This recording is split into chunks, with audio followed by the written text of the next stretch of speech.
어디를 바라보는가, 그 시선의 방향이 그의 역할이고 목표이기도 합니다. 눈을 들어 바라보는 그분을 상상합니다. 반갑습니다. 셋단자 636강입니다. 오늘은 눈목자와 관련된 5개 한자를 셋단자로 해석해 보겠습니다. 먼저 중심자로 사용될 눈목자입니다. 눈목자는 눈을 의미하지요.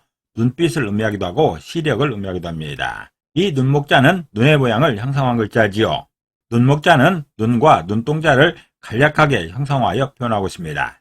눈을 의미하는 중심자인 눈목자에 또 하나의 부수를 추가할 때마다 또 다른 한자를 만날 수 있습니다. 이것이 바로 셋다 한자입니다. 눈목자가 포함된 첫 번째 관련자는 셈산자입니다. 셈산자는 셈을 의미하고 계산을 의미하기도 합니다. 셈이라는 것은 수를 세는 일이지요. 이 셈산자는 대죽자와 눈목자와 받들 공자로 구성되었습니다. 그 중에 대죽자는 대나무를 의미합니다. 눈목자는 눈을 의미하지요. 보다는 뜻이 있습니다. 그리고 받들 공자는 받들다는 뜻이 있죠. 그래서 셈산자는 대나무를 눈앞으로 받드는 게 셈이라 표현하고 있습니다. 다시 말해서 대나무를 하나씩 늘어놓으며 숫자를 계산하는 모양을 이렇게 설명하는 것이죠. 요즘에야 계산기도 있고 그전에는 주판도 있었지만 그보다 훨씬 전에는 이런 식으로 계산했습니다. 대나무 막대기를 하나씩 놓으며 몇 개인지 확인했던 것이죠. 이 대나무 막대기를 내 눈앞에 펼쳐놓아야 계산을 할 수 있는 것입니다. 대죽자는 도구를 말하는 것이고 눈목자는 그 시선을 말하고 있습니다. 눈앞에 있는 것을 받들듯이 정성스레 쳐다보는 그 상황이 셈산자입니다. 셈산자는 대나무를 눈앞으로 받드는 게 셈이라 표현하고 있습니다. 다시 말해서 대나무를 하나씩 늘어놓으며 숫자를 계산하는 모양인 것이죠. 사용 단어로서는 신기묘산이라는 말이 있습니다. 신기묘산은 신이 행하는 뛰어난 계략이라는 뜻으로서 보통 사람은 짐작도 하지 못하는 훌륭한 계략을 이루는 말입니다. 또 산수나 계산을 할 때도 셈산자가 사용되고 있습니다. 두 번째 관련자는 붙을착자입니다. 붙을착자는 붙다는 뜻도 있고 입다는 뜻도 있죠. 붙다라는 것은 맞닿아서 떨어지지 아니한 것이지요. 이 붙을착자는 양양자와 삐친 별자와 눈목자로 구성되었습니다. 그 중에 양양자는 양을 의미하는 것이고 삐친 별자는 삐침입니다. 비롯되다로 해석되는 것이죠. 또 눈목자는 눈을 의미하고 보다로 해석합니다. 그래서 붙을착자는 눈이 양에서 비롯된 것을 붙다라고 표현하고 있습니다. 다시 말해서 양 키우는 그 목동의 시선이 양의 움직임에 고정되어 있는 그 모양인 것이죠.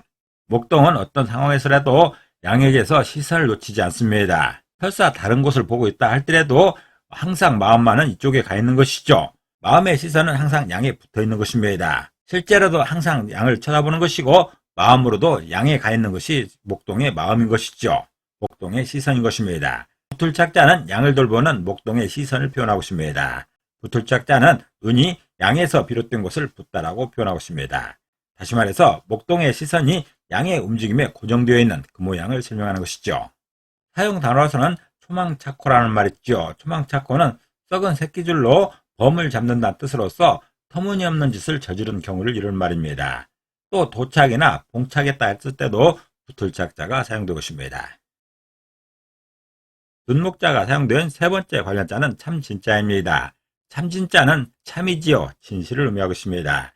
참이라는 것은 사실이나 이치에 조금도 어긋남이 없는 것을 말하는 것입니다. 이 참진자는 비수비자와 눈목자와 여섯육자로 구성되었습니다. 그 중에 비수비자는 비수를 의미합니다. 그런데 지금처럼 붓수로 사용되게 되면 될 화자의 약자로서 되다라고 해석합니다. 그리고 눈목자는 눈을 의미하는 것이고 보다라고 해석합니다. 또 여섯육자는 숫자 6인 것이죠. 그래서 참진자는 여섯째 날에 된 일을 보는 것이 참이라 표현하고 있습니다. 다시 말해서 참이라는 것은 천지창조 후 6째 날에 사람이 창조된 사실을 눈으로 보듯이 그 사실로 인정하는 그 상황을 설명하고 있습니다.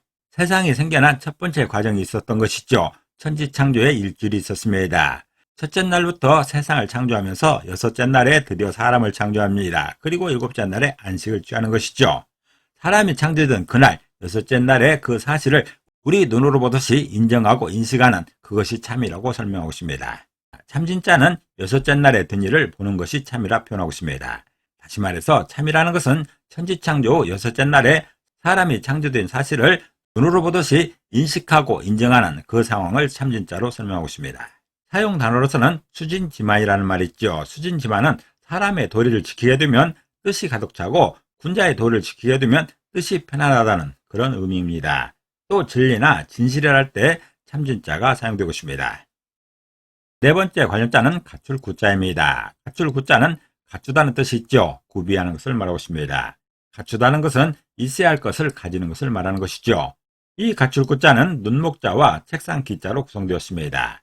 그 중에 눈목자는 눈을 의미하고 보다로 해석합니다. 책상 기자는 책상이죠. 진열대 같은 것을 말하고 있습니다.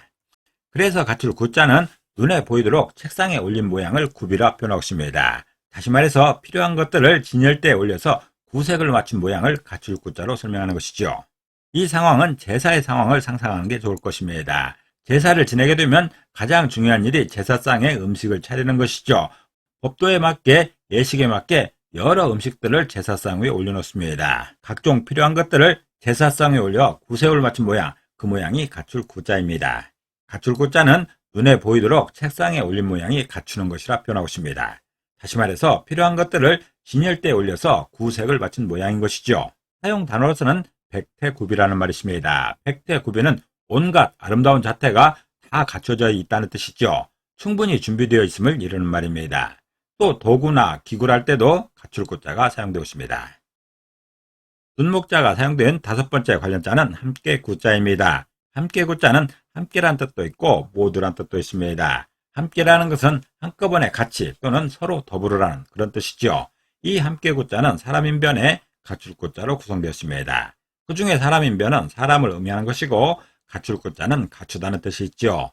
그래서 함께 구자는 사람들이 갖춘 상태가 함께라 표현하고 있습니다. 다시 말해서 함께라는 것은 각자 필요한 것들을 준비하여 모인 상황을 설명하는 것이죠. 전쟁 상황에서는 이 함께 구자 같은 이 상황이 정말 필요합니다. 많은 군인들이 모여서 전쟁에 투입되게 되는데 그들은 각자마다 필요한 무기가 있습니다. 어떤 군인에게는 총이 필요하고 어떤 군인에게는 무전기가 필요하고 또 다른 무기를 준비하여 와야 될 그런 사람도 있습니다. 아니면 무기 말고 다른 것들도 있을 수 있습니다.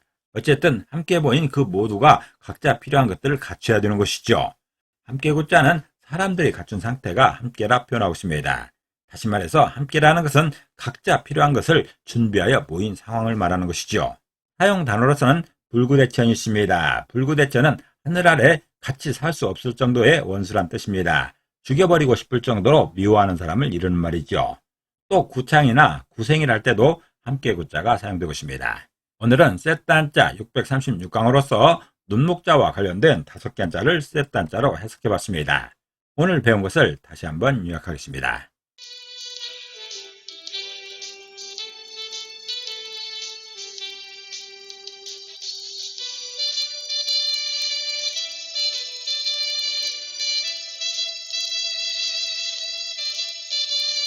오늘도 평안을 기도합니다. 감사합니다.